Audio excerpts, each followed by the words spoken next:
Hey there! Oh my gosh, I am so excited to dive into the Sexual Intimacy Reset ebook with you today.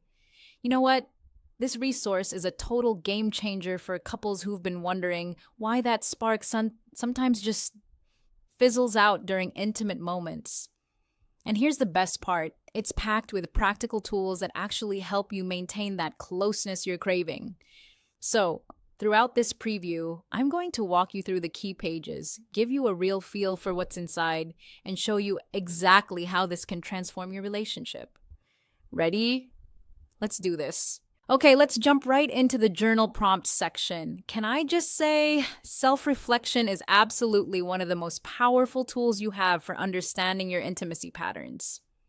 Seriously, so here's what you'll find: four incredible prompts that guide you through some really important questions. Like, when did you feel yourself fade during connection? What thoughts or body sensations pulled you out of the moment? What actually helps bring you back into presence? And imagine this: what if you and your partner had a shared language for repair? How would that transform everything? These prompts, they're going to help you develop deeper awareness and way more meaningful communication. Trust me on this. All right, now we're diving into week 5, and this one addresses something so many couples struggle with: the question, why can't we stay connected? Once we start, sound familiar? This is all about that drop off phenomenon. When you both start an intimate moment and everything feels good, but then somehow you end up in silence or shut down or just going to sleep. And here's what you need to know: it's not about lack of desire, it's about your rhythm getting interrupted. This chapter, it names that confusion and stalling that happens, the stuff nobody talks about, and gives you real tools to understand why connection fades mid moment and how to hold it all the way through. Remember this: it's a pattern, not a fault. You're not broken. You're not. Let me tell you about Lena and James, because their story is going to show you exactly what this drop off looks like in real life. Picture this: they're finally alone together.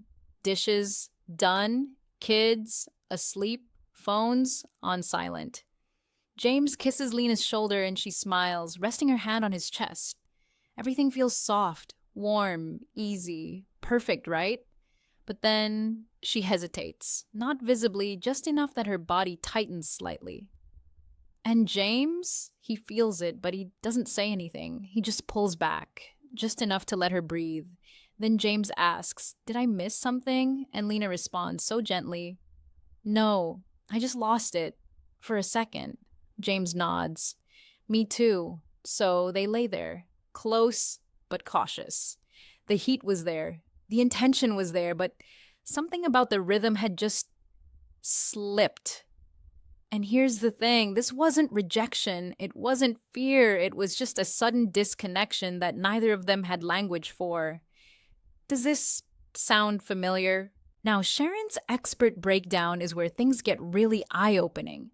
This is the part where most couples think they're completely alone in this, right? They assume something must be wrong with their chemistry, their desire, maybe even their whole relationship. But listen, this fade happens everywhere: in the middle of kissing, during foreplay, even during sex itself. One person disconnects just slightly, and the other feels it like a wave of cold water. Oof. And what makes it even worse? Most couples don't talk about it. They feel embarrassed. They quietly assume the moment is ruined. They say, "It's okay, we're just tired," when what they really mean is, "I don't know how to hold on to closeness once I feel it. Can you relate?" So here's what's really happening. When momentum breaks mid intimacy, it's usually because one partner becomes self conscious, gets caught in a mental script, hits a vulnerable spot emotionally, or interprets a shift in the other person's energy. And this is so important. This is nervous system feedback, not failure. Your body is just checking for safety, attunement, and permission to stay open. But because couples never named these cues before, the moment just drops off and nobody knows how to recover. Until now. Okay, so let's dig into what was really going on with Lena and James, because this is where it gets so relatable. When Lena said, "I just lost it for a second," she wasn't saying she didn't want him anymore. Not at all. She was saying she lost her presence. Her body just went offline for a moment. Maybe a thought popped up about how she looked, or her brain suddenly jumped to something from earlier that day, or she got hit with that old familiar feeling of not being enough.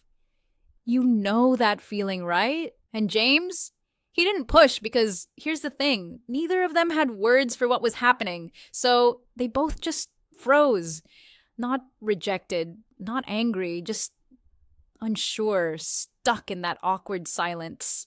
This right here, this is exactly where you need language for repair. Here's the beautiful shift I want you to hear. You don't need to avoid the drop off. You need to normalize it and learn how to repair it. Every single couple loses rhythm sometimes, every one, and the healthy ones, they've just learned how to find their way back. You're not broken because you disconnected. You're learning. You're learning how to stay emotionally and physically present even when the moment shifts. And that's actually incredible growth. Now let's jump into the practical tools section, and I'm so excited about this part.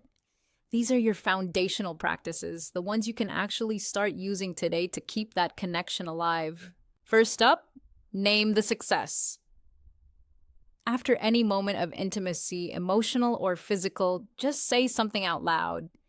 That felt good. Or, I really like that we made space for each other. Or, let's do more of that.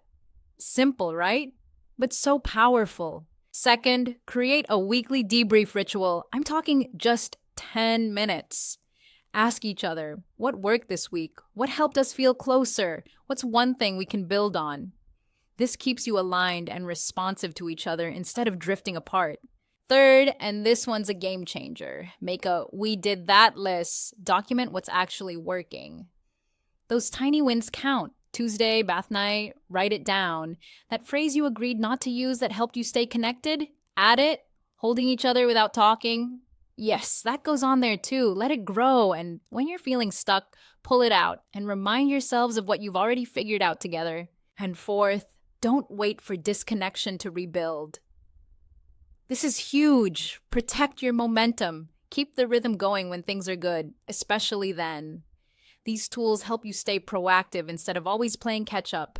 All right, finally, let's talk about the bonus tools section. These are your go-to tools for keeping intimacy alive, especially on those days when, let's be honest, you don't want to open the book, but you do want to stay connected. I get it. These aren't fancy or complicated. They're real, they're practical, and you should use them often. Repeat as needed, seriously. The quick start checklist for getting back into rhythm, it's perfect for when sex has stalled and you're ready to ease back in. Here's what you do.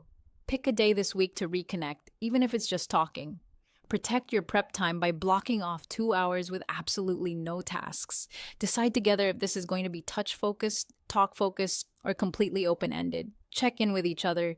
Do we both feel safe, open, and unpressured? Keep that connection even if the mood shifts mid-moment. That's your mid-moment pivot right there. And afterward, name one win, even if it's small. The glossary defines mid-moment pivot as the practice of changing direction, pace, or intention during intimacy without shame, blame, or punishment. Beautiful, right? I really encourage you to explore the full ebook and dive deeper into these tools. They can truly transform your intimate connection. Thank you so much for watching, and I'd love to invite you to check out the Sexual Intimacy Reset.